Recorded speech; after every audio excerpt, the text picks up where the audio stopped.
আসসালামু আলাইকুম রহমতুল্লাহ বরকাত।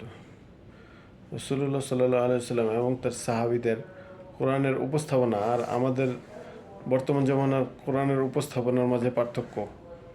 বর্তমান আগে হুজুর রাসূলুল্লাহ সাল্লামের কোরআনের তেলাওয়াত শুনে কাফেররা চলে আসতো দূর থেকে কোরআন তেলাওয়াত শোনার জন্য। যেন মনে হয় যে বর্তমান জমানায় যেরকম নিষিদ্ধ পর্ন ভিডিও দেখতে মানুষ চুপে চাপে দেখে, এটা কেউ কারো সামনে দেখে না, দেখার জন্য চেষ্টা করে না, ঠিক তেমনি কোরআনটা মানুষ এই গোপনে গোপনে দেখার জন্য বা শোনার জন্য কোরআনের ভালোবাসায় কাফেররা পর্যন্ত চলে আসতো। হুজুর সাল্লাল্লাহু আলাইহি সাল্লামের বাসায় সামনে আসতো, তার কিভাবে কত সুন্দর সুমধুরভাবে কোরআন তেলাওয়াত করে এটা শোনার জন্য। তো তখন এত ভালোবাসা আসলে হুজুর সাল্লাল্লাহু আলাইহি সাল্লাম এবং তার সাহাবীরা ওনারা যেভাবে মানে যত সুন্দর থেকে সুন্দর কোরআনের তেলাওয়াত বানানো যায় এই জন্য ওনারা চেষ্টা করতো। আর বর্তমান জমানায় যেটা দেখা যায় যে একমাত্র তো পাঁচ ওয়াক্ত নামাজ বাদে, পাঁচ ওয়াক্ত নামাজ বা মাগরিব এশা ফজর এই নামাজগুলোতে কেরাত হয়তো জোরে পড়া হয়। অনেক ইমাম সাহেবের তেলাওয়াত অনেক সুন্দর হয়, শুনতেই শুধু মনে চায়, শুনলে শুধু শুনতেই মনে চায়। আবারও অনেক ইমাম সাহেবের তেলাওয়াত শুনতে অত সুমধুর লাগে না।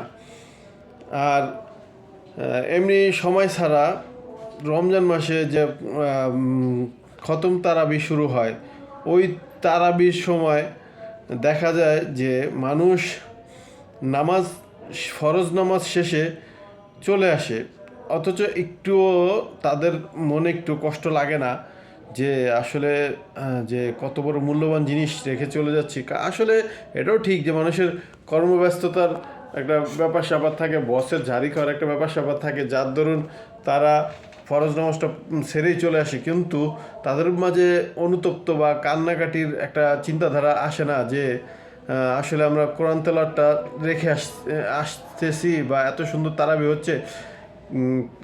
তো সেই তারাবি আর এই তারাবির মাঝে কিন্তু অনেক পার্থক্য। যেমন এই কোরআনের ভালোবাসাটা আমাদের আলেম ওলামারা দুঃখজনকভাবে যে ওনারা এই ভালোবাসাটা তৈরি করতে পারেন নাই, কারণ এই কোরআনের উপস্থাপনাটা এত সুন্দর হয় না। যেই কোরআন এত দ্রুত গতিতে পড়া হয়, তাহলে এই উপস্থাপনা কীভাবে এত সুন্দর হবে? তো দয়া করে আপনাদের কাছে রিকোয়েস্ট করছি যে আপনারা দয়া করে কোরআনের সৌন্দর্যটা বাড়ানোর জন্য চেষ্টা করেন। প্রয়োজনে প্রথম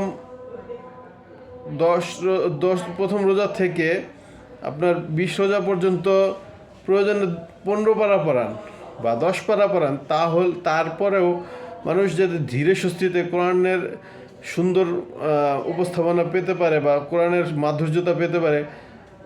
আমি মক্কার আলেম ওলামাদেরকে দেখেছি যে ওনারা কোরআনের তেলাওয়াত আয়াতগুলো বলতে বলতে কান্নাকাটি করে দিত, কিন্তু আমরা আমাদের মাঝেও এরকম যাদের অনেকের কণ্ঠস্বর অনেক সুন্দর, এদের তেলাওয়াত শুনলে অটোমেটিকই কান্না চলে আসে যে কোরআন এমন একটা জিনিস যে যত অন্ত্র যত শক্ত আর কঠিন হোক না কেন, এই কোরআনের তেলাওয়াত শোনার কারণে, কোরআনের সুমধুর তেলাওয়াত শোনার কারণে অন্তরে আল্লাহর ভয় ভীতি জাগে, এমনকি ভালোবাসা জাগে, যে জিনিসটা বর্তমানে দেখা যায় না। অতএব এই উপস্থাপনা আর সেই উপস্থাপনার মধ্যে আকাশ পাতাল পার্থক্য। আমি আমাদের বর্তমান আলেম ওলামাদেরকে রিকোয়েস্ট করব যে দয়া করে আপনারা এই পার্থক্যগুলো কমিয়ে আনার জন্য চেষ্টা করেন। তাহলে কিসের ব্লকবাস্টার সিনেমা বাহুবলী আর কেজিএফ, এই কোরআনের ভালোবাসায় মানুষ শুনি যে দোতলায় তিনতলায় নামাজ হয়, চারতলায় বাচ্চারা মারামারি করবে কেন? কারণ তাদের ভিতরে তো ওই কোরআনের তাসিরটা পয়দা হয় নাই। তারা তো ওই কোরআন সম্পর্কে এত মানে যদি ওই কোরআনটা এত সুন্দরভাবে উপস্থাপন করা হতো, তাহলে এই জিনিসটা হতো না। আমাদের বাচ্চারা মারামারি করতো না, কোরআন শুনতো, শোনার জন্য চেষ্টা করতো, এক আয়াত হলেও শোনার জন্য চেষ্টা করতো। অতএব আল্লাহ তাআলা আমাদের আলেম ওলামাদেরকে এই বিষয়ে সঠিক বুঝদান করেন, আমিন।